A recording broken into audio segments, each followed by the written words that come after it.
Olá, meus amigos e minhas amigas, aqui do Ser Aprovado, amigos e amigas com muito bom gosto, porque todos vocês que estão aqui nos assistindo é porque vocês têm certamente um bom gosto, fizeram uma excelente escolha, adquirindo nossos cursos, assistindo nossas lives, então sejam muito bem-vindos a mais esse projeto, né?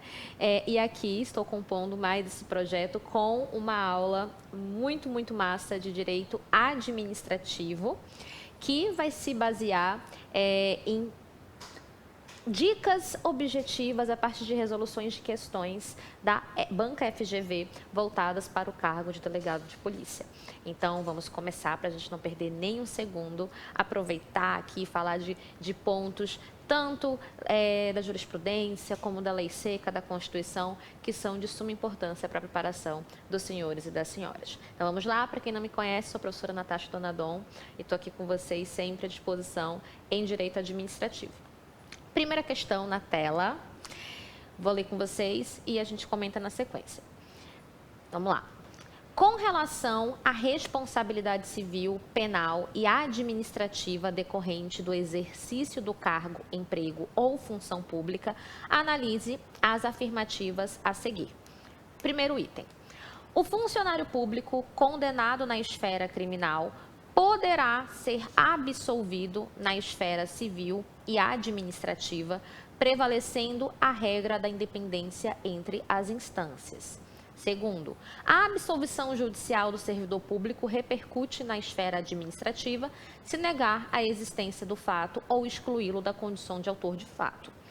Terceiro, a administração pública pode demitir funcionário público por corrupção passiva antes de transitar em julgado da sentença penal condenatória. Quarto, a absolvição do servidor público em ação penal transitada em julgado, por não provada a autoria, implica a impossibilidade de aplicação de pena disciplinar administrativa, porém permite a ação regressiva civil para ressarcimento de dano ao erário. Pessoal, vamos comentar esses itens e já consigo identificar com vocês que é uma questão que quer extrair conhecimento de nós, examinandos, né, concurseiros, aqui que estamos nos dedicando para a matéria de direito administrativo, quanto aos agentes públicos, servidores públicos, estatutários, comissionados, né, ocupantes de cargo público de provimento efetivo ou comissionado, com base na Lei 8.112 de 90. Então, vamos avaliar o que a gente tem aqui no primeiro item. Uma afirmativa correta ou incorreta? Incorreta. O primeiro item aqui eu consigo afirmar para os senhores que ele está incorreto. Por quê? Porque ele afirma que quando o funcionário é condenado na esfera criminal, ele é absolvido, ele poderá ser absolvido na esfera civil ou administrativa. Errado, pessoal. Nós temos aqui entendimento doutrinário fixado, inclusive posso citar o professor Kleber Masson, que afirma que quando o indivíduo tem condenação na esfera criminal, essa condenação ela reflete, ela tem repercussão nas outras esferas, inclusive aqui na administrativa. Então, olha aqui, todo o ilícito penal também será ilícito perante os outros ramos do direito. Professora, mas por quê? Por que isso acontece? Porque, vejam, diante do princípio da fragmentariedade, nós entendemos que o direito penal ele se preocupa só com aqueles bens jurídicos que não podem ser tutelados por outros ramos do direito. Então, quando algo é tipificado como crime e esse indivíduo é condenado a partir dessa tipificação como crime, nós entendemos que sobre aqueles fatos recai, inclusive, o princípio da verdade real. Então, nós entendemos que a probabilidade dele não ser culpado é mínima. Então, como nós confiamos, entendemos que na esfera criminal é a esfera mais cautelosa, que tem um devido processo legal mais rigoroso, que para chegar a uma condenação deve de fato se ter embasamentos concretos, nós entendemos que essa condenação ela tem aqui essa presunção de certeza. Então, isso reflete, já que ele foi condenado na criminal, como que ele pode ser absolvido na administrativa, por exemplo, ou na civil? Então, essa condenação ela vai refletir, ela vai repercutir nas outras esferas punitivas, né? Nas outras possibilidades de responsabilidade. E aqui é importante pontuar que a recíproca não é verdadeira. Como assim, professora? Isso não quer dizer o seguinte, que se ele for punido na instância administrativa ou civil, ele consequentemente vai ser punido na criminal. Isso não acontece. Entretanto, caso ele seja responsabilizado penalmente, essa responsabilização, essa condenação vai refletir na esfera civil e administrativa, porque nós temos aqui, ponto, ele cometeu de fato aquela infração, aquele crime, que também é punido na esfera administrativa e também garante responsabilização civil. Então, o primeiro item aqui da nossa questão está errado. Volta aí para a tela, meu amigo. Está errada a questão aqui no primeiro item, porque essa absolvição criminal, ela vai refletir, ele não poderá ser absolvido na esfera civil nem administrativa, beleza? Não obstante, exista sim o nosso princípio aí da independência entre as instâncias. Ele é real, nós sabemos disso, mas esse princípio encontra exceção nessa disposição doutrinária que eu acabei de explicar para os senhores e para as senhoras. Então, vamos voltar aqui para a questão, analisar o segundo item. A absolvição judicial do servidor público repercute na esfera administrativa se negar a existência do fato ou excluí-lo da condição de autor do fato. Gente, certíssimo. É o que dispõe o artigo 126 lá da nossa Lei 8.112 de 1990, onde o legislador afirma o seguinte: a responsabilidade administrativa do servidor será afastada no caso de absolvição criminal que negue a existência do fato ou da autoria. Pessoal, olha aqui para mim. A gente entendeu ainda há pouco a exceção à regra da independência das instâncias, ou seja, a doutrina afirma que quando ele é condenado criminalmente, isso vai gerar uma responsabilização civil e administrativa também. E agora a gente vai analisar sob uma outra perspectiva. E quando ele é absolvido? Quando aquele indivíduo é absolvido na esfera criminal, ele também é servidor, estava sendo ali processado na instância administrativa. Essa absolvição, ela vai refletir na administrativa, vai gerar algum efeito, vai reproduzir algum efeito na instância administrativa? Sim. Somente se a absolvição se der por negativa, deixa eu voltar aqui para vocês para a tela, negativa do fato ou da sua autoria. Então, negativa do fato, não dúvida, né, porque ele pode ser absolvido por insuficiência de provas, quando há aquela dúvida, indúbio pro réu. Aqui não, aqui é uma negativa, ficou constatado a partir da dilação probatória, né, da instrução processual, da produção de provas, de que ele, de fato, é inocente, de que ele não ficou constatada a autoria, nem materialidade ou materialidade. Então, aqui, pessoal, se há a negativa do fato ou da autoria, isso vai gerar também a sua absolvição na esfera administrativa. Ele não será responsabilizado na instância administrativa. A sua responsabilização será afastada, segundo o artigo 126 da 8.112. Então, aqui, vamos observar, portanto, que o segundo item está corretíssimo, né? Então, o primeiro estava errado e esse segundo aqui está plenamente correto. Terceiro item, ele fala que é possível que a administração demita o funcionário público por corrupção passiva antes do trânsito em julgado da sentença penal condenatória. Pessoal, é plenamente possível. Então, aqui eu já afirmo para vocês que está certinha essa questão. E aqui que a gente consegue invocar, dessa vez, o princípio da independência entre as instâncias, que é previsto também na Lei 8.112 de 90, no artigo 125 da lei. Então, lá, o legislador, ele afirma o seguinte de uma forma muito objetiva, que as sanções civis, penais e administrativas poderão acumular-se sendo independentes entre si. Então, essas instâncias são instâncias de responsabilização cumulativas, eu posso ser responsabilizada em ambas as três, e elas são independentes entre si. Essa é a regra geral.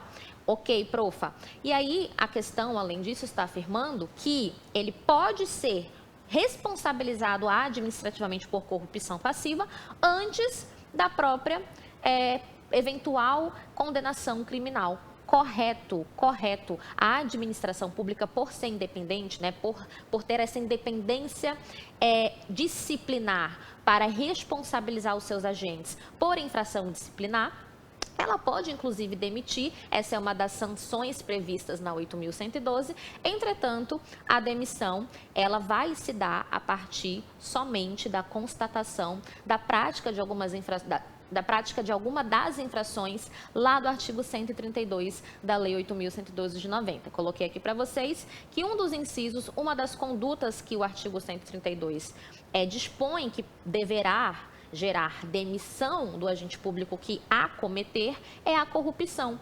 Então, aqui, como a corrupção ela é um motivo, então aqui a gente já engloba o conteúdo de ato administrativo. Ela é o motivo, ela vai gerar a demissão, caso, obviamente, seja instaurado prévio processo administrativo disciplinar, que a gente verticaliza um pouquinho, a questão não menciona o PAD, mas é sempre importante relembrar os senhores que a demissão, por ter o aspecto punitivo, ela somente será aplicada após prévia instauração, processamento e julgamento daquela conduta em processo administrativo disciplinar. Então, temos ali vários motivos, como inassiduidade habitual, conduta escandalosa, vários motivos no 132 que a gente pode citar que geram a demissão, dentre eles a corrupção. Improbidade administrativa é algo também que sempre as questões gostam de explorar. Todas essas condutas são razões para aplicação da demissão. Então, ficou constatada a corrupção, a administração pode perfeitamente aplicar aqui ao agente público a sanção de demissão, sem precisar aguardar uma eventual responsabilização penal ou civil em razão do princípio da independência das instâncias, que a gente observou aqui no artigo 125 da 8.112. Então, eu consigo sustentar para vocês que esse item 3 aqui está plenamente correto. Próximo no item, ele fala que a absolvição do servidor público em ação penal transitada em julgado por não provada a autoria implica a impossibilidade de aplicação de pena disciplinar administrativa? Não, pessoal, é só quando há a negativa da autoria.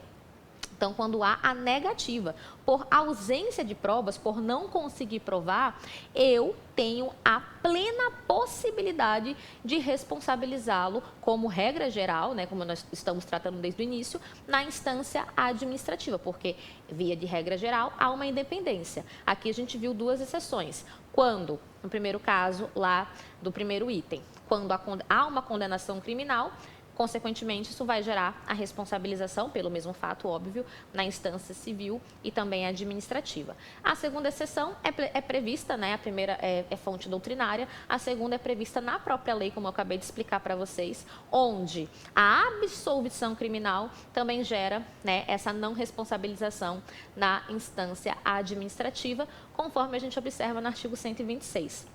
Então, aqui esse último item tentou enganar vocês, confundir o examinando ao afirmar que, por não provada a autoria, é impossível aplicação de pena administrativa disciplinar. Errado. É somente se houvesse negativa.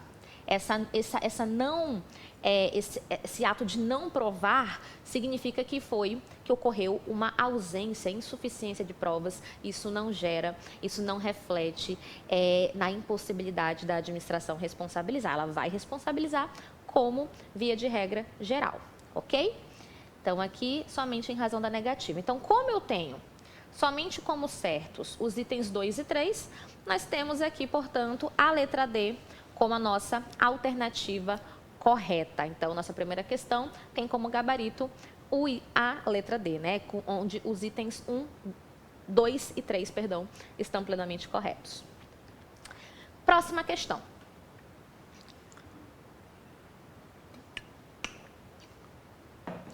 Diante do acúmulo de serviço, em razão da grande demanda em sua competência originária e com o objetivo de conferir maior eficiência e celeridade em questões administrativas, o delegado-geral da Polícia Civil do Estado Alfa praticou o ato delegando a sua competência para a Secretaria Executiva de Polícia decidir recursos administrativos e hierárquicos. Então, a delegação foi para a decisão de recursos administrativos e hierárquicos.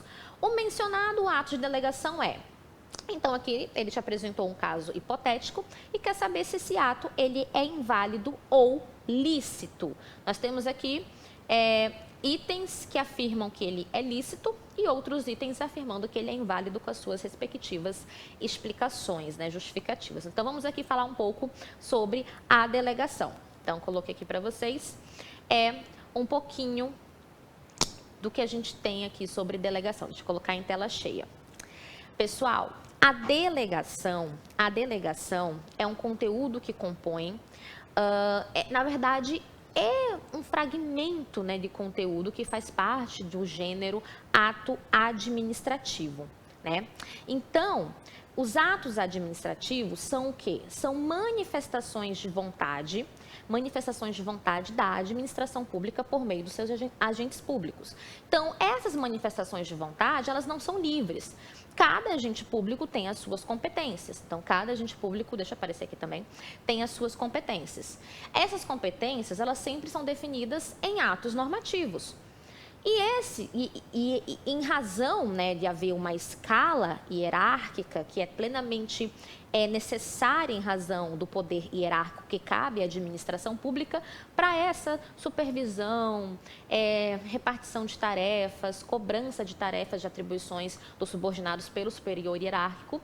Essas competências, elas podem e devem ser de acordo com a necessidade do agente público, em razões de índole técnica, social, econômica, jurídica, territorial, serem delegadas e competências dos subordinados podem ser também avocadas. Então, esse é um panorama geral que nós temos aqui sobre competências. Bom, aqui na tela a gente pode ver alguns artigos da lei, né, da Lei de Ação Popular 4717, que é a nossa Lei de Ação Popular. Esses artigos são extraídos de lá, 4717 de 65, deixa eu colocar aqui que eu havia esquecido.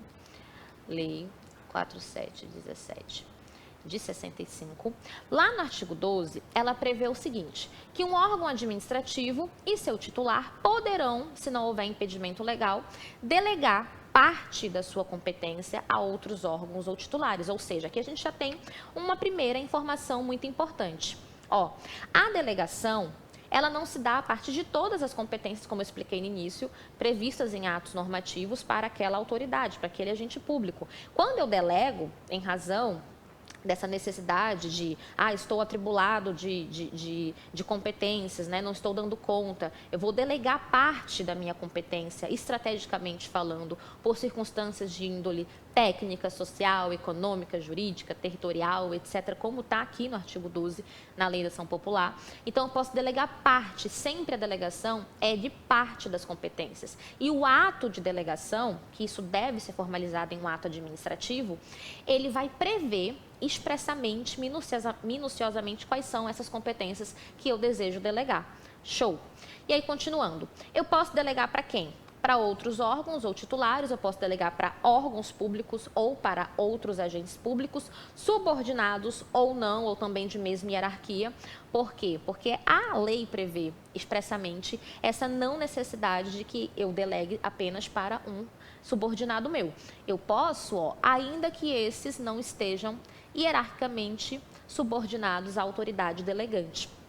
Ou seja, finalizando, quando, portanto, for conveniente a delegação, em razões, né, de circunstâncias de índole técnica, social, econômica, jurídica ou territorial. Então, esse é o ato de delegação previsto expressamente a sua possibilidade na legislação. Ok, prof, então não tem nada de errado. A delegação aqui da questão, ela é lícita, ela está adequada, ela é legítima, ela é lícita, ela é correta? Não. Aí a gente tem que observar o quê? O que foi delegado? né? Então, vamos ver se tem algum impedimento legal para a necessidade, né? Para a vontade aqui do nosso delegado, que é a autoridade delegante. O que ele quer delegar, profa? Ele quer delegar o quê? A decisão de recurso administrativo e hierárquico. Então, a gente volta lá para a lei e vê que o artigo 13, ele veda expressamente alguns atos para fins de delegação. Então, a delegação ela é uma regra. Nós vimos aqui que basta que eu delegue parte para uma autoridade que não necessariamente, ou um órgão que não necessariamente tem que ser subordinado a mim. Ok, perfeito, maravilhoso, mas nem tudo pode ser delegado. Então, nós temos aqui as exceções. Quais são as exceções? Artigo 13 da Lei de Ação Popular 4717 de 65. Ó. Não podem ser objetos de delegação dois pontos. O quê? Edição de ato de caráter normativo. Então, se eu tenho competência para editar atos normativos, por exemplo, uma autoridade competente ali dentro de uma agência reguladora, que edita ali instruções normativas, resoluções, etc., esta competência não poderá ser objeto de delegação.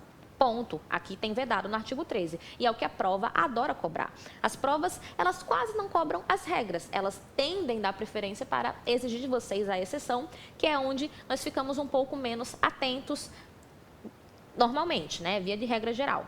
O que mais? Decisão de recurso administrativo, então fechamos aqui a questão, observamos que a decisão de recurso administrativo, ela não pode ser fruto, não pode ser objeto também de delegação, e também as matérias de competência exclusiva daquele órgão ou autoridade. Tudo que é competência privativa ou exclusiva daquela autoridade também não pode ser objeto de delegação, pessoal.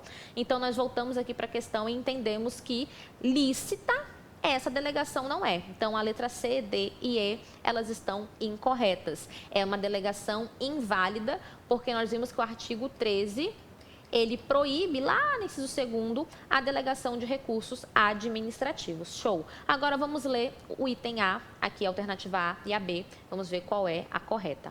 A letra A fala que é inválido esse ato de delegação, porque os atos previstos como de competência do delegado não podem ser delegados em respeito ao poder hierárquico. Gente, não, nada a ver. Acabei de explicar para vocês, com base no artigo 12 da Lei de Ação Popular, que a delegação ela é plenamente possível, ela é regulamentada.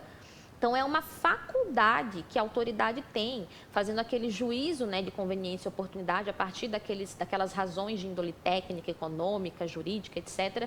Fazer a delegação de uma competência sua para uma autoridade ou um órgão que não necessariamente é subordinado a si. A delegação ela é possível. O delegado de polícia pode delegar competências. Perfeito. Entretanto, tem que respeitar o artigo 13. Ele não pode delegar recurso administrativo e hierárquico. É aí que está a falha. Então, o item correto aqui, a alternativa correta, é a letra B, que diz que a delegação é inválida porque a legislação proíbe expressamente a delegação de recursos administrativos. Fechamos, né? Fundamento, artigo 13 da Lei 4717 de 65. Temos mais algumas informações quanto à delegação que eu julguei pertinentes trazer aqui para vocês, para complementar esse nosso conhecimento acerca de um ato administrativo tão importante, que é tão cobrado, como a delegação, assim mesmo como a avocação. Lembrando que a avocação não é o movimento inverso da delegação, não é quando você pega de volta a sua competência. É quando a autoridade superior, hierarquicamente superior, se apropria de uma competência de um inferior, de um subordinado a ela. Então, vamos supor que o Wallace, ele é meu subordinado na administração pública. Eu posso avocar uma competência dele, posso me apropriar dessa competência dele. Esse é o instituto aqui da avocação, que é diferente da delegação, mas não é o movimento inverso da delegação.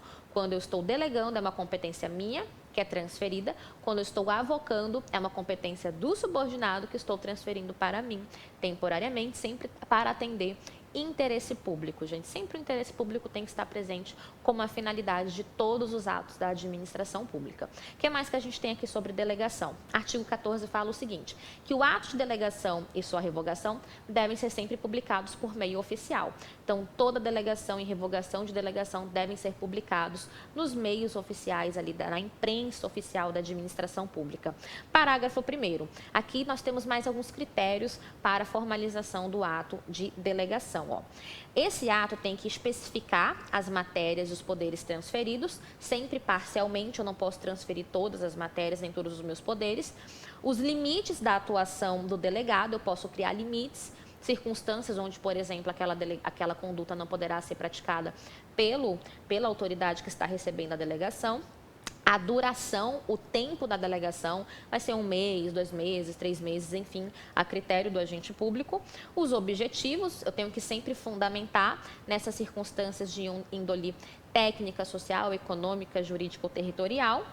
O recurso cabível para a delegação e, inclusive, podendo conter ressalvas, ou seja, posso criar ressalvas, condições para o delegado receber essas delegações. Parágrafo 2º, ele fala que o ato de delegação é revogável a qualquer tempo, isso é muito importante. A revogação, ela é a qualquer tempo, não precisa esperar acabar o prazo que a gente comentou aqui, ó. Esse prazo de duração é apenas uma expectativa, uma média, mas se por critérios de conveniência e oportunidade a autoridade delegante resolver antecipar essa revogação, ela tem plenamente poderes para tanto, porque a competência é dela. Ela transferiu e ela pode extinguir o ato de revogar, o ato de delegação. Então, quando eu quero cessar a delegação, eu revogo aquele ato administrativo de delegação. O parágrafo 3º fala que as decisões adotadas por delegação devem sempre mencionar explicitamente essa qualidade. Então, eu recebi a delegação, quando estou praticando as competências que a delegação me proporcionou, eu tenho que mencionar que eu estou praticando com poderes delegados da autoridade superior ou não, que me conferiu aquela competência por meio da delegação. Beleza? Então, aqui nós falamos bastante sobre delegação, trouxe aqui todas as hipóteses que poderão ser cobradas de vocês nesse certame para o qual vocês estão se preparando. Eu espero que vocês tenham assimilado bem e arrasem na hora da prova. Próxima questão. A Lei Orgânica da Polícia Civil do Estado Alfa foi alterada pela Assembleia Legislativa, de maneira que foi inserido um artigo dispondo que é vedado ao servidor público ocupante de cargo efetivo ou comissionado servir sob a direção imediata de cônjuge ou parente até o 2º grau civil. De acordo com a jurisprudência do STF, a norma mencionada é... Aqui a questão que é extrair de vocês conhecimento sobre nepotismo. Obviamente, nepotismo, que é uma prática vedada pelo STF através da súmula vinculante número 13, conhecidíssima e que vocês também devem levar na ponta da língua para o certame de vocês. Beleza. O nepotismo, pessoal, é exatamente a vedação de que eu nomeie para cargos que envolvam atribuições de chefia, assessoramento e direção, meus parentes e cônjuges, parentes consanguíneos ou por afinidade, até o 3º grau. Então, o nepotismo, ele veda essa nomeação, tanto para cargos comissionados, para funções de confiança, que tratam de atribuições de chefia, assessoramento e direção, cônjuges, parentes consanguíneos e por afinidade, até o 3º grau.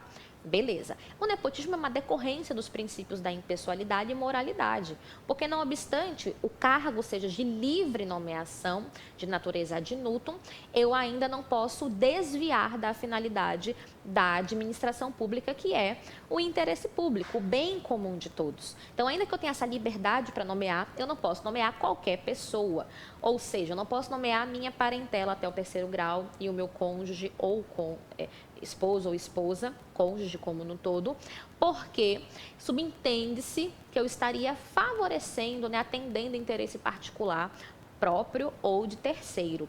Então, para evitar, para que não corramos esse risco, é vedada a prática do nepotismo.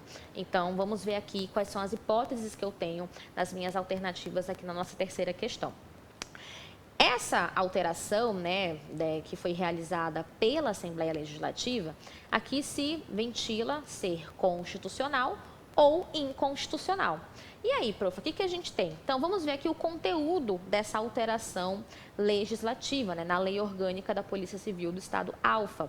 Então, o que eles trouxeram de novidade? Eles vieram vedar o quê? Que servidor, tanto de ocupante de cargo efetivo ou comissionado, possa servir sob a direção imediata de cônjuge ou parente até o 2º grau. Gente, isso é inconstitucional. Por que é inconstitucional? Então, já vou riscar aqui todas as alternativas que dispõem que essa alteração ela é constitucional. É inconstitucional porque a nossa Constituição, a partir da sua base principiológica e também de regras, ela proíbe, implicitamente, através dos princípios que eu já mencionei, essa nomeação para cargos comissionados e funções de confiança, que é exatamente o que foi traduzido na súmula vinculante número 13 do STF, conforme está aparecendo aí para vocês na tela.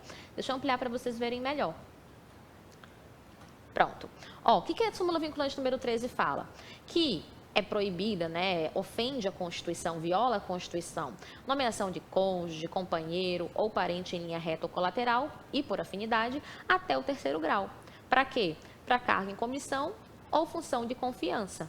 Então, vejam aqui que essa prática que viola a Constituição se dá apenas para os cargos que desempenham atividades de chefia, assessoramento e direção, que são a comissão, cargo em comissão ou de confiança e função gratificada, como está mencionado aí na súmula vinculante número 13.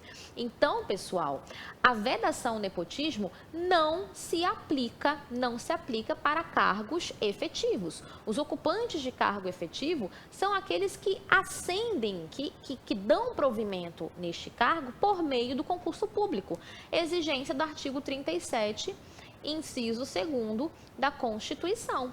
37, inciso 2º da Constituição. Então, essa é a regra, o princípio do concurso público previsto na Constituição Federal do Brasil. Então, aqui, a nossa alternativa correta é a letra E, é de escola.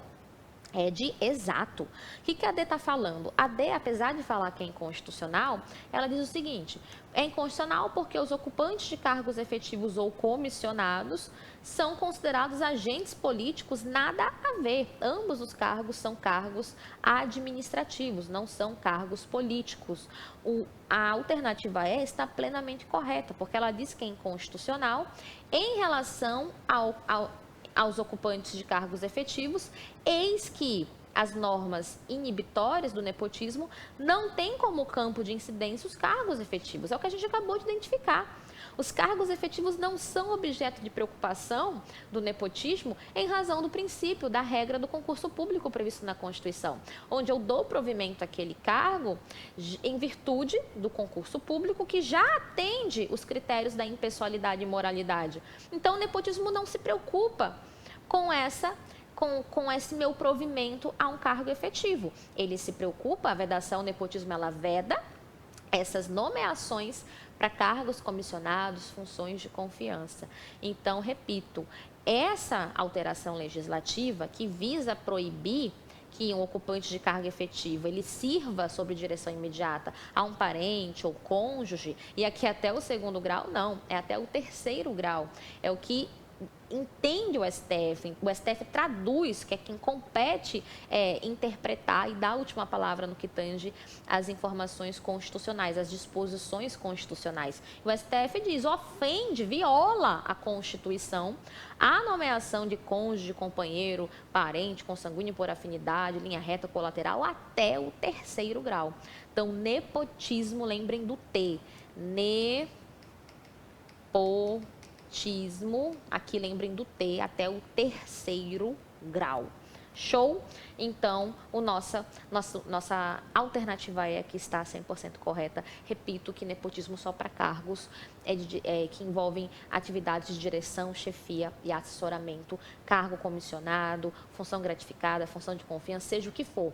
Aquilo que seja de livre nomeação, livre exoneração, ok? Então, como eu não tenho um concurso público que já vai respeitar da efetividade para impessoalidade e moralidade, eu tenho que limitar, frear a atividade, a nomeação pela autoridade nomeante com a súmula que veda o nepotismo. Mesmo sem a súmula, somente por existir lá no caput do artigo 37 o princípio da impessoalidade e moralidade, de pronto, todos os agentes, todas as autoridades nomeantes estariam impossibilitadas de nomear parentela, cônjuge ou companheiro.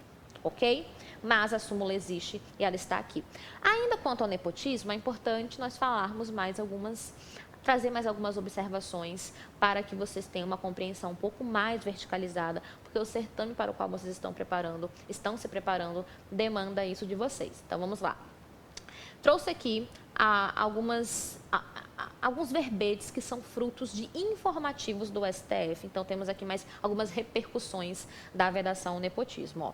A norma que impede o nepotismo no serviço público não alcança servidores de provimento efetivo. Isso está no informativo 786, que pode, inclusive, fundamentar a nossa resposta dessa questão que estamos comentando. Então, cargos de provimento efetivo já é acertado, aqui pacificado pelo STF, não é atingido pela vedação ao nepotismo. Segunda observação diz o seguinte, que não haverá nepotismo se a pessoa nomeada possui um parente no órgão, mas esse parente não tem influência sobre a sua nomeação, fruto do informativo 815 também do STF. Pessoal, essa aqui também é uma questão, é uma informação que as bancas adoram exigir. Eu já vi diversas vezes, que é criar uma história onde eu tenho um parente, vamos supor ali um filho ou um neto, que está sendo nomeado para um cargo comissionado e tem esse seu parente já ocupante de um cargo, também pode ser comissionado naquele mesmo órgão, naquela mesma estrutura administrativa, e aí se questiona se há nepotismo. Não há nepotismo se esse parente que já ocupava um cargo naquele órgão não tem influência nenhuma sobre a sua nomeação, ou seja, ele não é hierarquicamente superior à autoridade nomeante. Entretanto, se esse parente fosse hierarquicamente superior, ou seja, tivesse influência na nomeação, poder hierárquico, né, como os cargos são escalonados na administração pública, em regra, essa autoridade nomeante poderia ser influenciada por esse parente. Então, aí sim se diria o nepotismo. Mas se esse parente não tem influência na nomeação desse neto, desse filho que está sendo nomeado para o cargo comissionado, não incide a vedação ao nepotismo da súmula vinculante número 13. Ademais, para fechar, aqui uma informação muito importante, não obstante, tenho certeza que vocês já sabem, é que o nepotismo não se aplica para cargos de ordem política, de natureza política, como os exemplos clássicos, os cargos de ministros, secretários de Estado, secretários de município.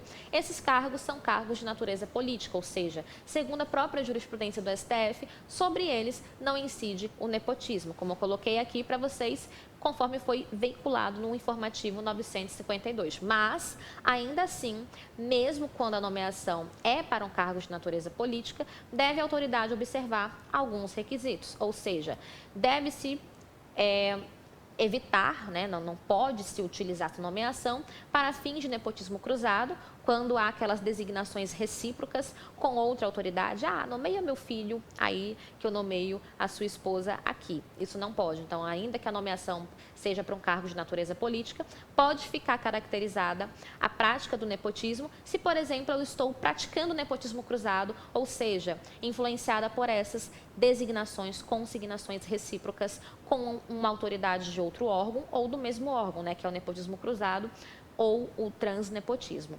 Fraude à lei, se eu estou usando essa nomeação para fraudar a lei, ou se não há indicação por critérios técnicos. Como assim, professora? Ou seja, vamos aqui para o inverso. Ou seja, se fica comprovado que aquela nomeação ela se dá fora de qualquer parâmetro técnico ou acadêmico, incide o nepotismo. Por exemplo, nomeio para o cargo comissionado um filho, um irmão, um cônjuge que não tem nenhuma experiência na área, nunca trabalhou no serviço público, não tem formação, não tem experiência, não tem conhecimento técnico. Então, se fica comprovada essa falta de razoabilidade da indicação por manifesta ausência de qualificação técnica, certamente o nepotismo vai incidir, ainda que seja nomeação em relação a um cargo de natureza política, ok? Então, em regra, os cargos de natureza política, o nepotismo é afastado deles. Então, eu posso nomear, sim, parentes até o 3º grau para esse cargo, cônjuge, não tem problema. Entretanto, eu não posso usar a nomeação para fraudar a lei, para praticar nepotismo cruzado, ou, quando fica comprovado que essa nomeação ela não tem razoabilidade por ausência de qualificação técnica desse indivíduo que está sendo nomeado. E aí sim, comprovada uma dessas 3 hipóteses, o nepotismo seria aplicado, incidiria sobre aquela nomeação. Beleza? Então, fechamos aqui o nepotismo, informações muito importantes, valiosas, para que vocês cheguem mais perto dessa tão sonhada aprovação. E nós estamos com vocês, né? Como eu sempre falei, se vocês estão aqui me assistindo até agora, além do meu muito obrigada, eu quero dizer que vocês têm muito bom gosto, né? Que vocês sabem o que é de qualidade, o que é bom, eu ser aprovado em todas as disciplinas, vocês têm isso aqui conosco. Então, continuem, né? Continuem, sempre vejam os outros cursos que nós temos, as outras opções, continuem estudando, que isso é muito importante. Então, vamos lá. 4ª questão. João se inscreveu em concurso público para provimento de certo cargo efetivo. Deixa eu ampliar aqui. Beleza. Na área de segurança pública no estado Alfa. Após ser aprovado na prova objetiva, João recebeu um comunicado da entidade organizadora do concurso informando-lhe que seria realizado um exame psicotécnico de caráter eliminatório. Tendo em vista que não havia previsão em lei, então a gente vai destacando o que é importante, né? Nem no edital do concurso para tal exame psicotécnico, João impetrou mandado de segurança impugnando a realização do exame. Então, olha o que aconteceu aqui, acompanha comigo. João passou, né, foi aprovado na prova objetiva. Só que, do nada, ele recebe um comunicado dizendo que ele seria submetido a exame psicotécnico. Mas, nem na lei, nem no edital, havia previsão para esse exame psicotécnico. Então, João entendeu que um direito líquido e certo seu foi violado e ele fez o quê? Ajuizou mandado de segurança. E aí nós queremos saber agora se esse mandado de segurança merece ou não merece prosperar. Vamos ver aqui quais são as possibilidades que nós temos. Letra A. Não merece prosperar, pois há discricionariedade do estado Alfa para definir quais concursos devem exigir exame psicotécnico de acordo com a natureza do cargo. É isso que acontece? Não é isso que acontece. Vou trazer para vocês mais uma súmula vinculante do STF. Então, vocês estão observando que as questões da FGV, sobretudo aqui para o cargo de delegado, elas adoram exigir súmulas vinculantes. Então, além de você ter que conhecer a letra fria, a letra seca de lei, a jurisprudência como no todo, as súmulas também são de suma importância. Então, são aqueles verbetes que já foram ali pacificados, né, já são ali em consenso pelo STF, vinculam todas as outras instâncias e órgãos da administração pública. Então, vamos ler aqui o teor da súmula número 44, súmula vinculante número 44 do STF. Só por lei se pode sujeitar a exame psicotécnico a habilitação de a habilitação de candidato a cargo público, ou seja, só por lei, então fica muito claro, a súmula ela é muito objetiva, só por lei eu posso sujeitar esse candidato a exame psicotécnico, ou seja, a letra A afirma que a administração ela tem o quê? Discricionariedade. O Estado tem discricionariedade para decidir quais são, né, de acordo com a natureza do cargo, as fases, né, os exames que devem ser submetidos aos candidatos. Errado. É a lei, não é discricionário da administração, é a lei. Então, o legislativo que vai criar, por meio de lei, os critérios, né, as etapas avaliativas que os candidatos deverão submeter para poderem ser aprovados nesses cargos públicos. Então, por quê, professora? O fundamento principal, conforme eu coloquei para vocês, é o princípio da legalidade. Princípio da legalidade, lá do artigo 37, inciso 1º, só que a legalidade agora vista de uma forma específica para acesso a cargos, empregos e funções públicas, lá no inciso 1º do artigo 37 da Constituição. Vamos ler aqui, ó.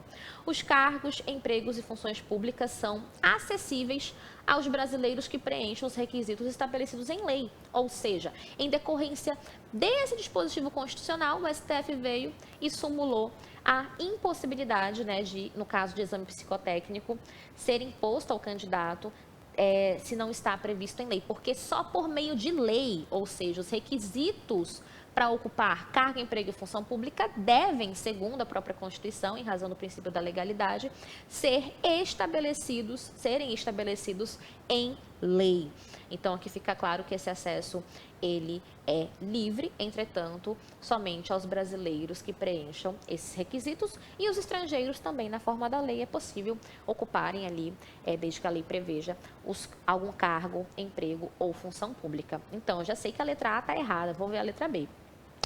Não merece prosperar, pois há discricionariedade da entidade organizadora para definir quais concursos devem exigir exame psicotécnico. Mais uma vez, não está errado, na verdade, está errado, não está certo, porque aqui no caso a entidade, se nem o Estado pode, imagine a entidade organizadora, gente, pelo amor de Deus, é um absurdo.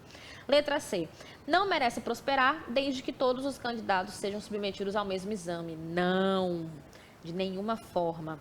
Letra D, eu sei que está certinha, merece prosperar, pois havia necessidade de prévia previsão em lei e previsão no edital também, com a devida publicidade dos critérios objetivos fixados e a possibilidade de recurso. Gente, essa letra D é exatamente também o que a gente extrai, da jurisprudência do STF.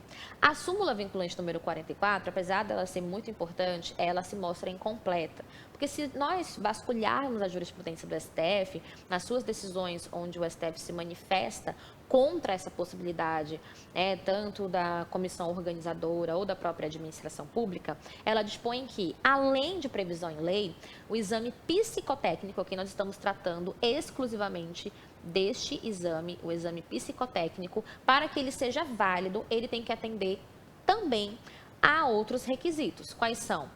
Adotar critérios objetivos no teste e haver a possibilidade de recurso. Então, inclusive, coloquei aqui os precedentes, o precedente para que vocês possam eventualmente ler, se aprofundar um pouco mais. Então, além da previsão na lei e no edital, esse exame tem que ser o quê?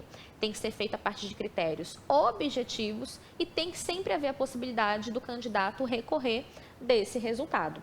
E é exatamente o que a gente observa aqui na alternativa D, ela está 100% harmônica em consonância com a jurisprudência do STF, pessoal. Então, vejam como o estudo jurisprudencial, ele se demonstra importante a cada questão que nós vamos respondendo. Então, o candidato para esse cargo que vocês estão se preparando, ele tem que ir um pouquinho além.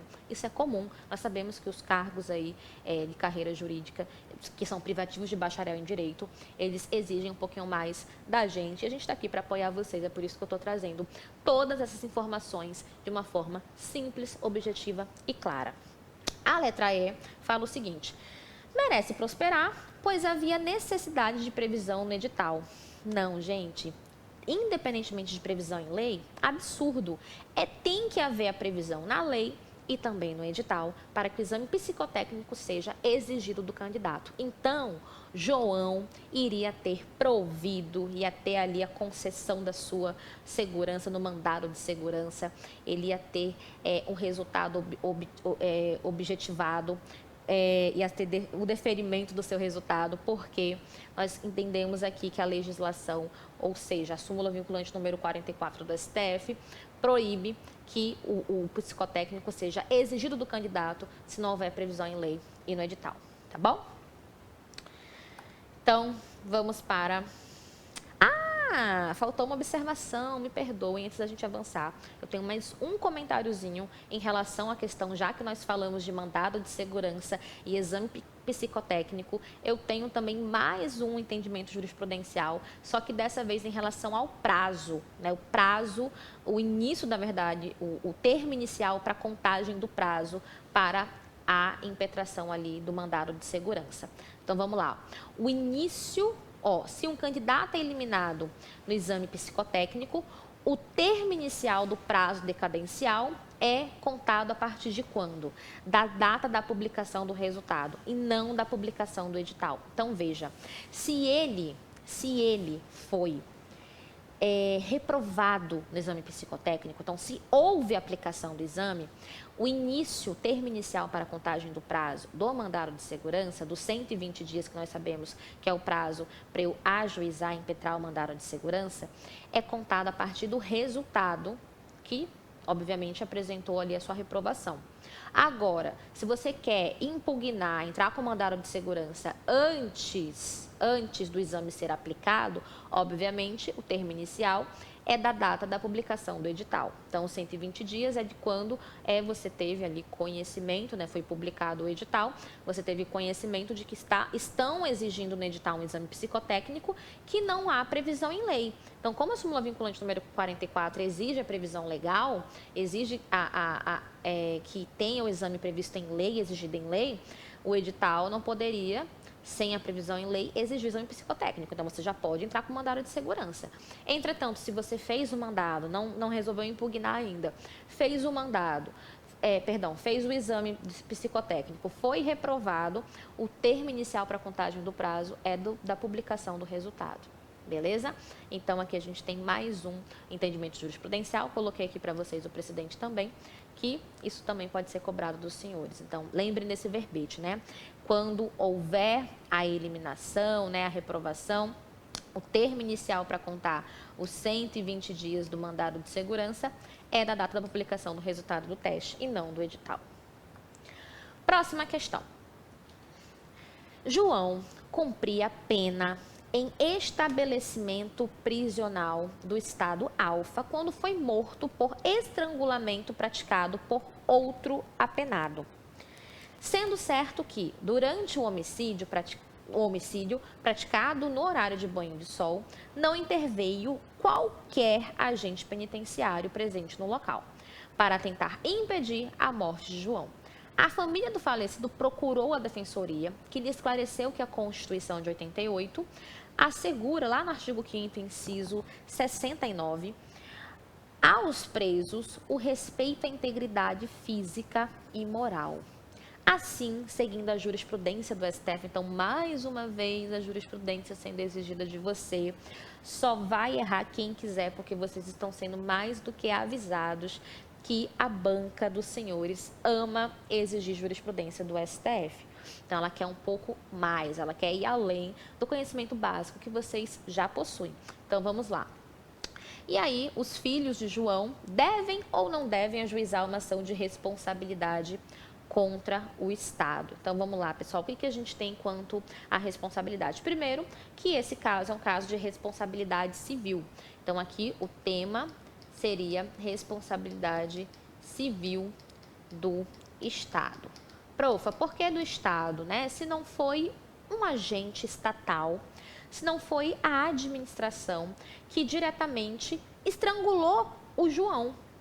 Quem estrangulou o João foi quem? Um outro apenado, ou seja, um particular. Só que, olha para mim, chega mais perto, né? Deixa eu ficar mais perto de você. Vamos lá, pessoal. Nessa situação, eu estou relatando um acontecimento que ocorreu dentro de um estabelecimento prisional. Quando o indivíduo está cumprindo pena ou preso em outras circunstâncias, numa prisão cautelar, eventualmente, não importa, cria-se ali uma relação especial de sujeição dele com o Estado. Nasce um dever de tutela, um dever especial de cuidado do Estado para com esse indivíduo que ali está cumprindo pena ou está preso cautelarmente. Então, pessoal, nesse caso, o Estado é responsável, independentemente de o fato, né, o evento danoso, o evento lesivo, ter sido causado ou não por um agente estatal, como via de regra nós sabemos que é exigido pela própria Constituição. Então, olha aqui que fala a Constituição no artigo 37, artigo 37, parágrafo 6º. As pessoas jurídicas de direito público e de direito privado, prestadoras de serviços públicos, responderão pelos danos que seus agentes nessa qualidade causarem a terceiros. Então, são os agentes, professora? Não.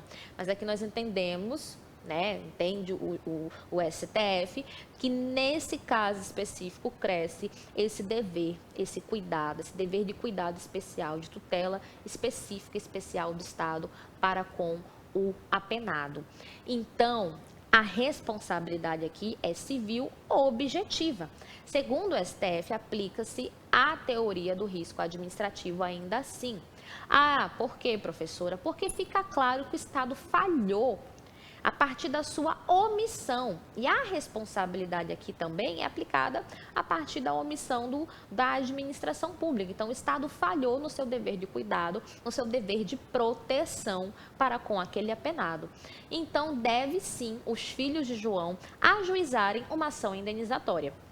Então, aquelas que falam que ele não deve ajuizar, eu já vou considerar como incorretas. Então, vamos ver as demais. Letra C. Devem ajuizar a ação indenizatória em face do Estado alfa por sua responsabilidade civil subjetiva? Não. Aqui é responsabilidade objetiva, segundo o STF. Agora, eu vou fazer um comentário com vocês, porque eu sou bacana, sou gente boa. O STJ, ele segue a maior parte da doutrina. Se você ler qualquer livro de direito administrativo, você vai observar que, em casos de conduta omissiva, aplica-se a teoria da culpa administrativa, que a doutrina e o STJ consideram como responsabilidade subjetiva. Mas para o STF não tem essa. Para o STF pouco importa se é conduta comissiva ou omissiva. Aqui, no caso, é uma conduta omissiva. O Estado falhou. Ele tinha, né, os agentes lá da penitenciária tinham que ter impedido o estrangulamento e, consequentemente, a morte do detento. Falhou, foi omisso. Tinha o dever de agir, o dever de cuidado específico e não o fez. E aí o Estado deve ser responsabilizado. Qual a teoria, professora? Responsabilidade civil objetiva, segundo o STF, é o que a nossa questão quer nos exigir, né? Segundo a jurisprudência do STF, então não é subjetiva. Então a letra C está errada. Letra D de dado. Vamos ver que eu já sei que está correta, que o meu gabarito aqui me entrega, né? Poxa, ele já alertou que a letra D está certinha. O que fala a letra D? Devem ajuizar os filhos a ação indenizatória em face do Estado alfa por sua responsabilidade civil objetiva pela inobservância do seu dever específico de proteção previsto no citado artigo inciso da Constituição, né, que é o respeito à integridade física e moral, de 88. Então, a letra D está 100% correta. Vamos ver a letra E. Devem ajuizar a ação indenizatória em face do Estado alfa por sua responsabilidade civil subjetiva. Mais uma vez, gente, errado, nem termino de ler. Letra D, 100% correta, de acordo com o que eu expliquei para vocês aqui. Então, aqui eu fechei o raciocínio, né, nesse próximo slide, que vocês, se você adquirir nossos cursos, né, você vai ter à disposição. Então, aqui, ó, em regra, o Estado é objetivamente responsável pela morte do detento, isso porque houve inobservância do seu dever específico de proteção, como eu já tinha explicado. Exceção, temos aqui que comentar a exceção, certamente, porque é muito importante, né? Então, vou aparecer aqui para comentar com vocês.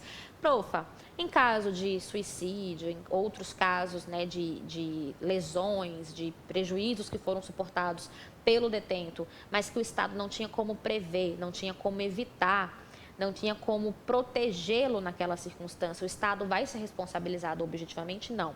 Então, aqui há uma quebra de nexo causal, rompe-se o nexo de causalidade quando o Estado ele não podia evitar, não podia prever aquele evento lesivo. E aí fica caracterizada uma exceção à sua responsabilidade aqui a partir desse dever de garante que cresce nos ambientes de estabelecimentos prisionais, hospitais públicos, escolas públicas, são ambientes onde o indivíduo, o particular, está numa relação de cuidado específico, um dever específico de proteção do Estado para com o particular, beleza? Então, aqui trouxe a ementa, né, da jurisprudência do STF também, para que vocês fixem bem esse conhecimento e vocês arrasem como vocês já estão fazendo e vão continuar fazendo, se Deus quiser. Próxima questão. Uma água, né, que a gente não é de ferro. O Estado do Maranhão resolveu realizar concessão de serviço público para a operação de uma rodovia estadual. Considerando a situação fática apresentada, assinale a afirmativa correta. vamos buscar a afirmativa correta.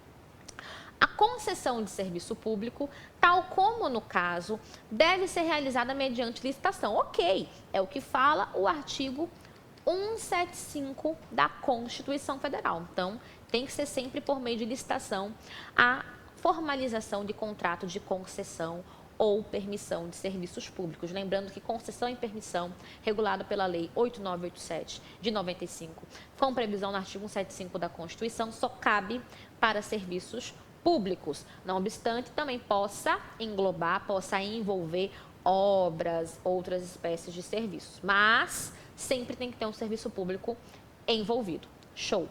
E aí ele fala, mediante licitação, vírgula, em modalidade a ser definida conforme o valor da obra necessária. Eita! Então, a modalidade, ela vai ser definida conforme o valor do objeto do contrato. É isso que acontece em produção? Não é isso que acontece. Nós vamos lá para 8987, né? Está aqui 8987/95, a legislação aplicada ao tema. E vamos lá para o conceito de concessão, onde a lei ela vai esmiuçar os requisitos principais para que o poder público formalize um contrato de concessão pública. Então, aqui, artigo 2º, inciso 2º, fala o seguinte, ó. Concessão de serviço público é o quê? A delegação de sua prestação de serviço público, feita pelo poder concedente, que é o Estado, a administração, mediante licitação, ok? Na modalidade concorrência ou diálogo competitivo. E a gente faz aqui um recorte, uma pausa, um parênteses, para ressaltar, por isso eu coloquei de amarelo e de negrito, o diálogo competitivo aqui. Gente, nós sabemos que 1º de abril de 2021 foi publicada a nossa nova Lei de Licitações Públicas e Contratos. A nova Lei Geral de Licitações, coloca aqui geral, de licitações e contratos administrativos. Essa mencionada lei, ela está em vigor concomitantemente com a nossa queridinha, essa é a 14.133 de 2021, e ela está em vigor ainda concomitantemente com a nossa queridinha 8.666 de 93, o terror dos concurseiros raízes, né? Então, sintam-se abraçados por mim. Brincadeira, essa lei, eu adoro essa lei, de verdade, não estou zoando, eu gosto muito de licitações e contratos.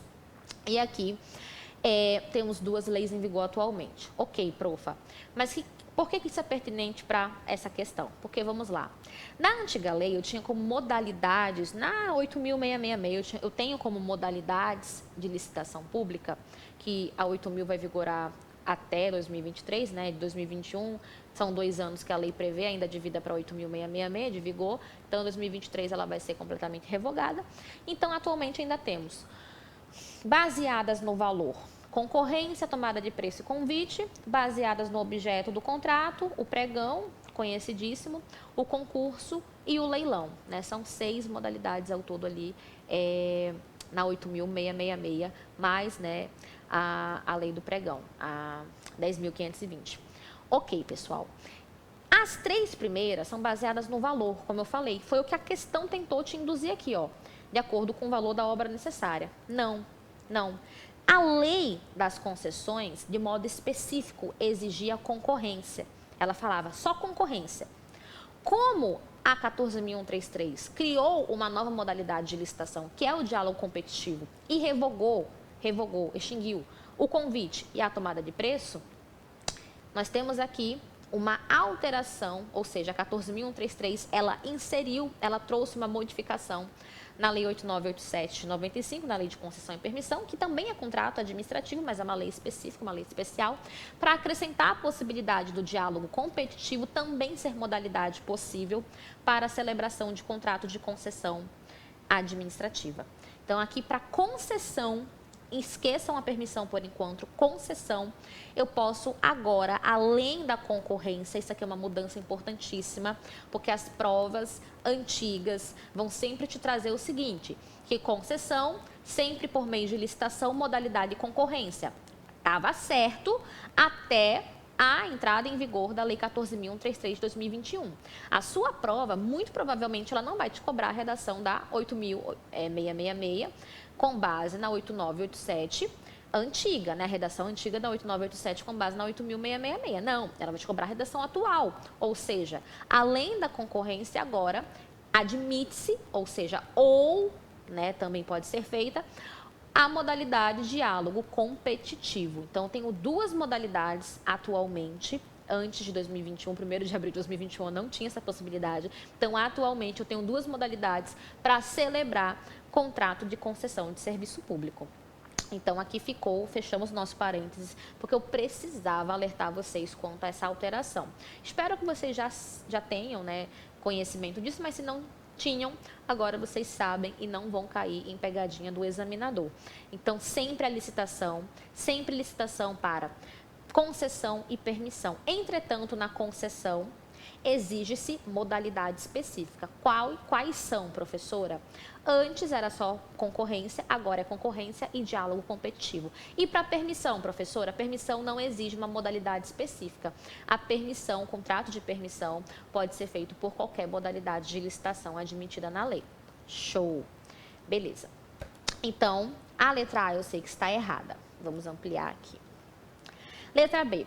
O critério de julgamento previsto no edital de concessão de serviço público somente poderá ser a da menor tarifa pelo serviço prestado. Errado.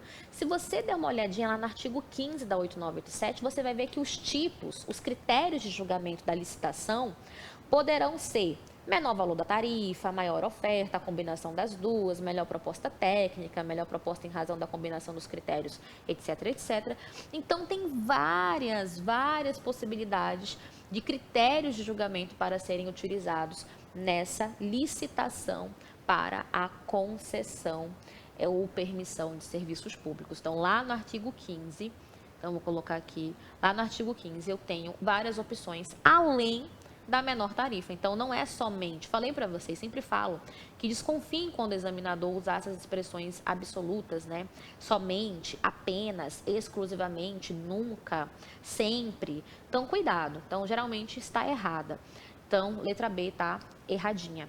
Letra C de certa, está plenamente correta, segundo o nosso gabarito, que diz o seguinte: as responsabilidades penal e administrativa dos agentes operadores da concessionária são subjetivas. Ok, perfeitamente, dependem da comprovação ali de culpa ou dolo. Já a civil, a responsabilidade civil, quanto ao serviço da concessionária, é objetiva. Gente, perfeitamente correta essa afirmativa, porque lembrem do parágrafo 6º do artigo 37 da Constituição, que diz o seguinte, que as pessoas jurídicas de direito público e as de direito privado que prestem serviços públicos, elas respondem objetivamente, ou seja, independentemente da comprovação de culpa ou dolo. Então, meus amigos, lembrem e cuidado, não é só a pessoa jurídica de direito público que responde conforme o artigo 37, parágrafo 6º, ou seja, responde objetivamente. A de direito privado, que faça parte ou não faça parte da administração pública, pode ser uma empresa sua, né? Se você se tornar um concessionário que presta serviço público, você responde objetivamente. Então, a pessoa jurídica de direito privado que presta serviço público, ela vai responder objetivamente também. Então, a letra C está plenamente certa, a gente consegue observar aqui na nossa sexta questão.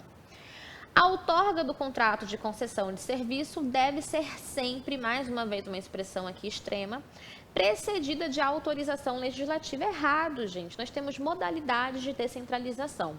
Eu tenho a descentralização por colaboração ou delegação, que é quando eu transfiro a execução do serviço sem necessitar de lei ou autorização em lei, porque eu não transfiro a titularidade, eu apenas transfiro o quê? A execução do serviço, que é no caso das concessionárias e permissionárias. É uma hipótese, é uma modalidade de descentralização, só que por delegação colaboração. A descentralização por outorga ou serviço, segundo a doutrina, ela é aquela que eu crio as entidades da administração indireta, como, por exemplo, autarquias, fundações, empresas públicas, sociedades de economia mista. Então, se eu estou descentralizando, por exemplo, para uma estatal, para uma empresa pública, sociedade de economia mista, estou transferindo o quê? A titularidade do serviço. Estou criando uma pessoa jurídica pertencente à administração pública.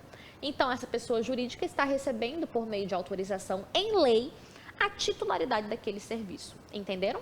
Então, quando eu descentralizo para uma entidade da administração indireta, eu preciso sim de lei, seja uma lei direta ou uma autorização em lei. Quando eu descentralizo para uma concessionária ou permissionária, eu estou delegando, né? É a descentralização por delegação ou colaboração, onde há transferência apenas da execução do serviço por meio de contrato administrativo e não a titularidade, como acontece aqui nesse segundo caso. Perfeito? Então, a letra D está errada. Letra E. A concessão poderá ser transferida a terceiros, direito que assiste ao concessionário e que não necessita de anuência por parte do poder concedente. Claro que não, gente. Essa está claramente, evidentemente errada, equivocada. O artigo 26 da 8987 de 95, ele diz o seguinte, que é admitida a subconcessão, que é essa conduta, né, de transferir a terceiros a concessão, nos termos previstos no contrato, desde que expressamente autorizado pelo poder concedente. Então, além do contrato prever a possibilidade de subconcessão, deve expressamente o poder concedente autorizar aquela subconcessão específica que o concessionário está requisitando, que ele está requerendo. Ok? Então, não independe de lei, sim, depende de anuência em lei. Então, a letra E e a letra D estão erradas. Próxima questão. Tendo em vista a disciplina da Lei 8987, ainda concessão, né, sobre os modos de extinção de concessões de serviços públicos, assinale a afirmativa correta. Letra A. A concessão pode ser extinta por caducidade, que ocorre com o advento do termo final do contrato. Gente, caducidade, né, em caso de inexecução parcial ou total do contrato, é só quando há o termo final do contrato que a gente pode declarar a caducidade? Não, gente, nada a ver. Ó, trouxe aqui para vocês, lá na 8987, o artigo 35, que traz explicitamente, as hipóteses de extinção da concessão. Primeira possibilidade, o advento, né, terminou o prazo do contrato, houve o advento do termo contratual, o contrato venceu, extinguiu-se naturalmente, perfeito. Por encampação, aqui não seria uma extinção natural, já seria uma extinção forçada, artificial. Terceiro, caducidade, rescisão e anulação. Encampação e caducidade são as mais cobradas dos senhores. Desculpa, tem a falência também ou extinção da empresa concessionária e falecimento ou incapacidade do titular, né? Tem esse caso também. Mas os que mais são cobrados são os acima. Encampação e caducidade, principalmente, especialmente. O que é a encampação, professora? Então, trouxe aqui o artigo 37, onde traz o conceito da encampação. E uma dica bem especial para vocês, vamos lá. A encampação não se dá por motivos de inexecução contratual. Não se dá por inexecução. Então, as provas sempre vão querer confundir. Eita. Eu que me confundi aqui na escrita. As provas sempre vão querer confundir os senhores. Deixa eu arrumar, né? Vocês não merecem. A letra não é bonita, não precisa ser rabiscada, ser riscada. Então, não se dá por inexecução. A encampação se dá por quê, profa? Por quê? Interesse público, meus amores. Interesse público. Quando deixa de ser conveniente e oportuna, aquela concessão, ela pode ser o quê? Tomada pela administração. Ela pode ser extinta pela administração. Vamos tomar o serviço de você, devolva-me o que é meu e vamos, vida que segue. Mas é assim, profa, do nada a gente declara por decreto a encampação? Não. A encampação é o quê? É a retomada do serviço pelo poder concedente. Estou pegando de volta esse serviço para mim, para a administração pública, durante, ainda dentro do prazo da concessão, isso é importante, né? Então, ainda não é tempo, ainda não houve o advento do termo contratual, ainda está no prazo, por razões de interesse público, mas agora vem os critérios. Tem que ter lei autorizativa e indenização. Indenização, de forma que amortize os investimentos que foram feitos pelo concessionário. Gente, ele investiu muito para prestar o serviço. Na concessão, ele presta por sua conta e risco o serviço público. que ainda pode envolver obra pública. Então, já que ele fez um alto investimento e que seria amortizado ao longo dos anos, né, de execução contratual pela cobrança de tarifas ou outras fontes de receita, já que é uma decisão unilateral da administração pública por razões de interesse público, ela deve indenizar o concessionário. Então, deve-se ter lei autorizativa mais o pagamento de prévia indenização. Há um pagamento de prévia indenização. Então, primeiro indenizo, depois que a lei autoriza, indenizamos e vamos retomar o serviço do concessionário para a administração pública. Essa é a encampação. Encampação é modalidade de extinção de contrato de concessão. Maravilha. Profa, e a caducidade, né? A caducidade, ela é um pouco mais explorada pela 8987, então tudo que tem de importante trouxe aqui para vocês. A inexecução total ou parcial do contrato acarretará, a critério do poder concedente, a declaração de caducidade da concessão ou aplicação das sanções contratuais, respeitadas as disposições deste artigo, do artigo 27 e as normas convencionadas entre as partes. Então, aqui deve ter a inexecução. Então, vou fazer aqui bem claro, bem grande, inexecução. Então, aqui a inexecução contratual total ou parcial. Só que veja, a lei, apesar dela prever aqui uma série de condutas que podem gerar a caducidade, aqui transcrevi o parágrafo 1º inteiro para vocês do artigo 38, onde a lei define aqui uma a uma as condutas que podem reproduzir, né, consubstanciar a caducidade. Temos aqui alguns requisitos também. Profa, tem que ter indenização, tem que ter autorização legislativa? Não, isso não cabe para caducidade. Entretanto, qual é o procedimento para declarar caducidade, ou seja, extinguir aquele contrato por inexecução parcial ou total? Primeiro, notifica-se o concessionário. Concessionário, vem cá. Constatei que você está inexecutando o contrato administrativo. Vou lhe dar um prazo. Estou lhe informando qual é a natureza da inexecução, o que você está fazendo de errado, e vou lhe dar um prazo para você corrigir as suas falhas. É o que prevê o artigo 38, parágrafo 3º, ó. Não será instaurado o processo administrativo, ou seja, a gente nem chegou ainda a instaurar o processo que antecede a caducidade. Então, antes de instaurar o processo de inadimplência, deve ser o quê?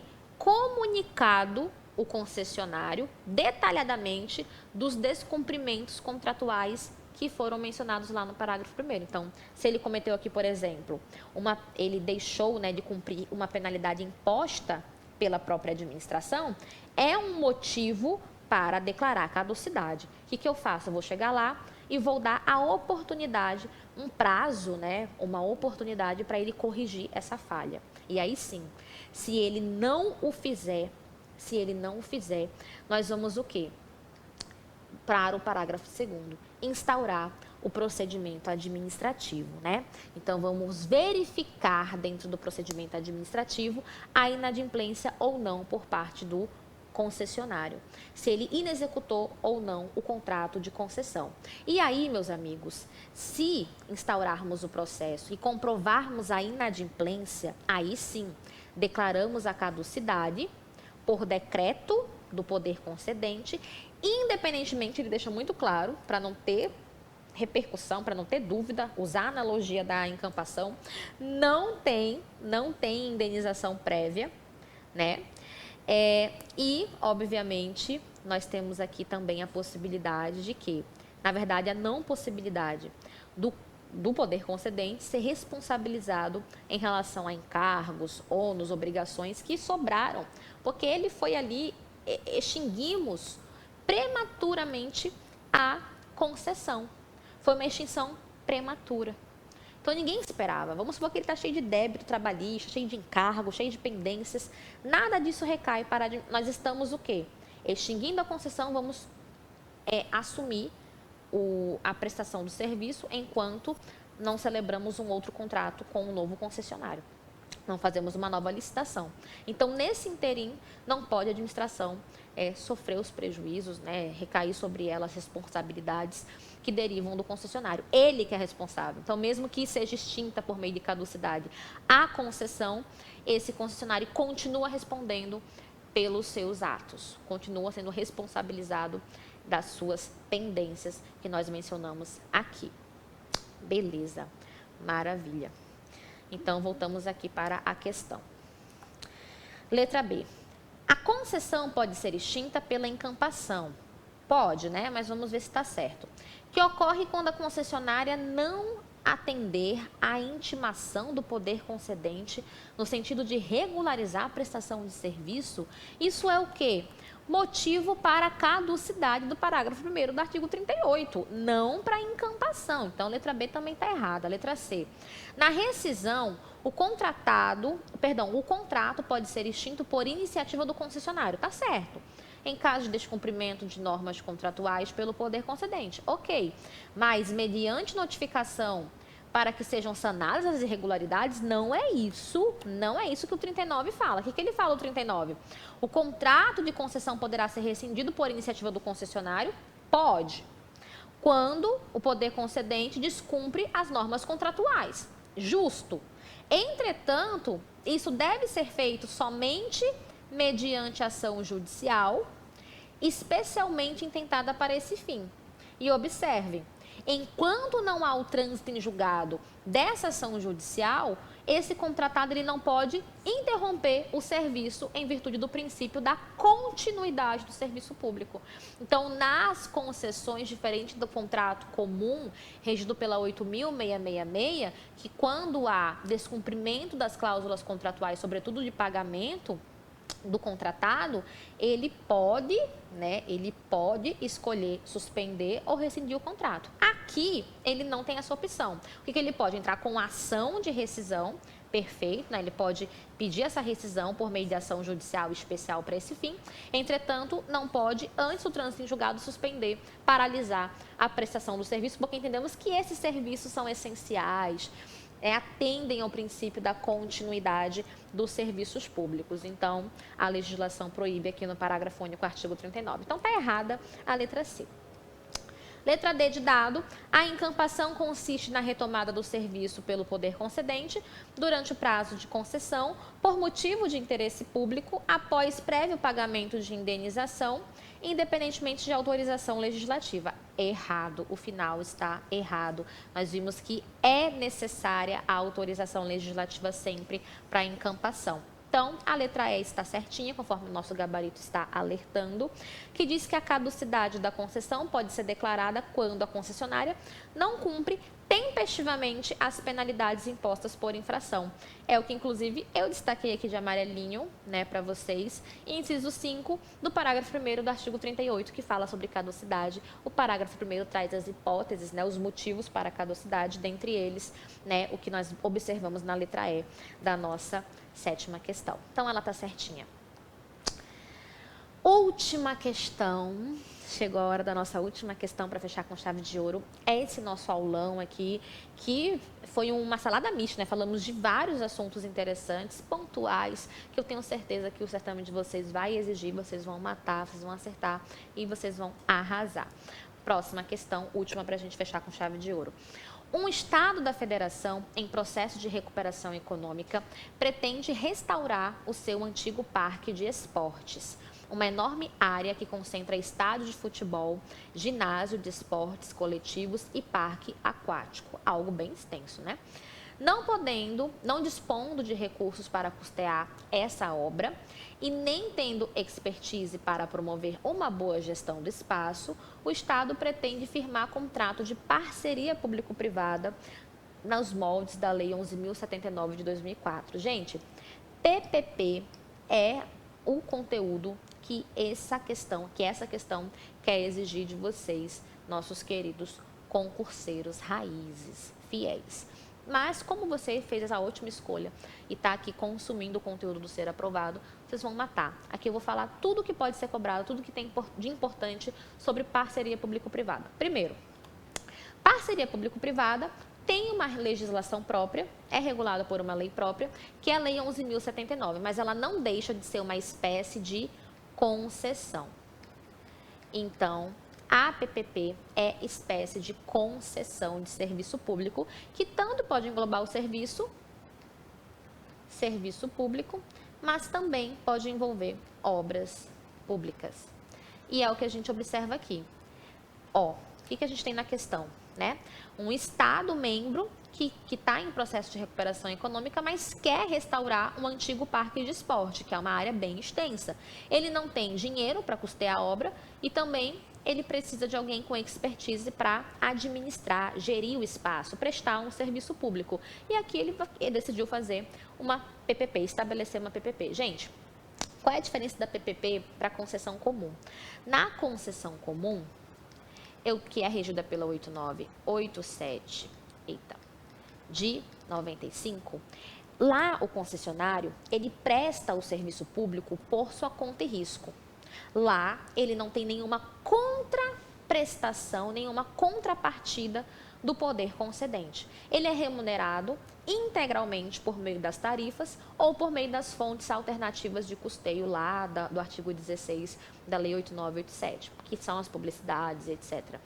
Aqui entendemos, portanto, que obras de grande porte, mais complexas, com valores mais vultosos, serviços e obras com alta complexidade, que envolvam altos valores, são pouco atrativas para o contrato de concessão comum, para o concessionário comum, porque ele dificilmente vai ter tanto investimento assim para disponibilizar, para aguardar ser remunerado pela cobrança da tarifa do serviço.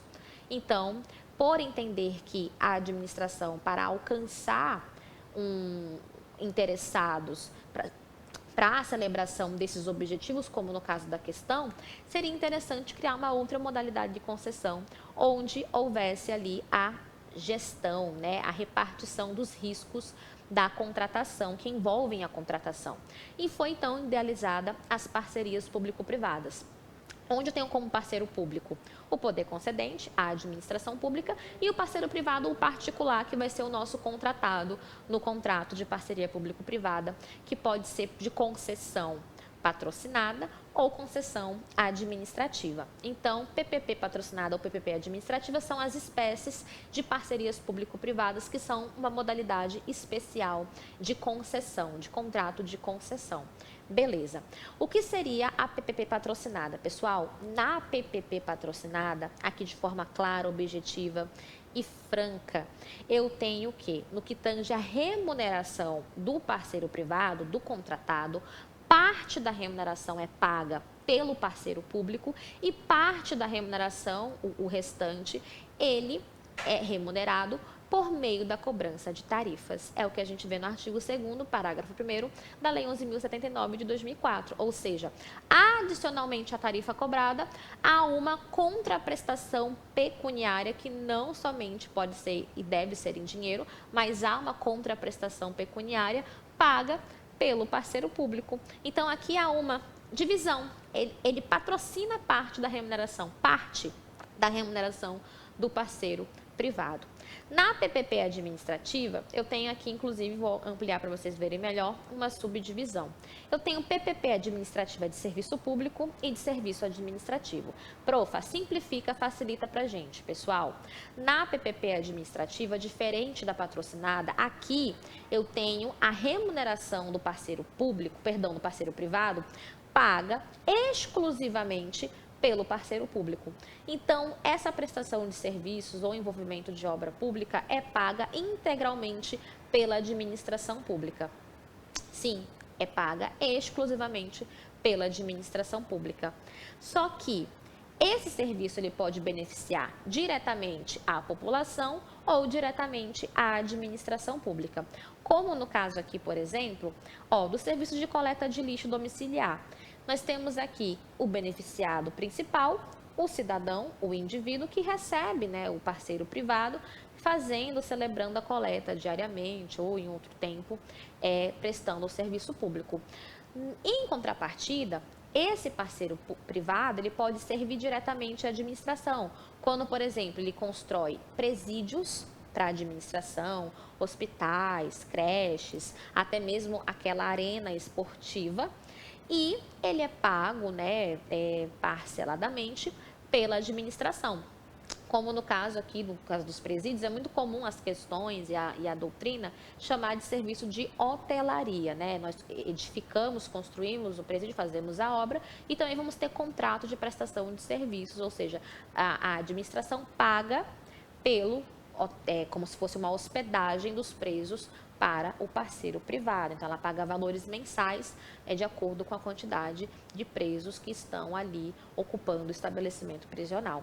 Então, são formas da administração pública alcançar a execução dessas obras de maior complexidade que envolvam também serviços públicos. Ela pode celebrar a parceria público-privada. Então, ela vai ter uma gestão, ela vai ter um parceiro. Já que ela não tem condições, ela vai ter o quê? Ela não tem dinheiro para investir nesse presídio, para construir essa escola, para construir essa creche. O que ela faz? Celebra a PPP administrativa, como aqui no caso, de serviço administrativo. O parceiro privado, ele entrega o que a administração precisa, entretanto, ele vai ter uma remuneração bem vantajosa mensalmente, porque já que nós não dispomos do valor integral, somente parcial, e nós queremos aquele resultado, é parecido quando você faz um financiamento, né? Você não pode pagar pelo carro à vista, mas você paga mensalmente e com muitos juros, né? Então, obviamente, o parceiro privado, ele vai ser remunerado tanto para cobrir os investimentos, mas também para ter o lucro, que é o que ele almeja, que é o que ele objetiva. Então, nesse caso, vamos observar, portanto, as alternativas da nossa questão, da nossa última questão. O que ele fala aqui na letra A? As parcerias público-privadas têm natureza de convênio e não de contrato. Gente, já sei que é errado, né? A parceria público-privada é uma espécie de contrato de concessão, como eu falei, ou na modalidade patrocinada ou administrativa. Então, nem termino de ler, porque eu sei que a letra A está bem errada. Ela é contrato administrativo. B.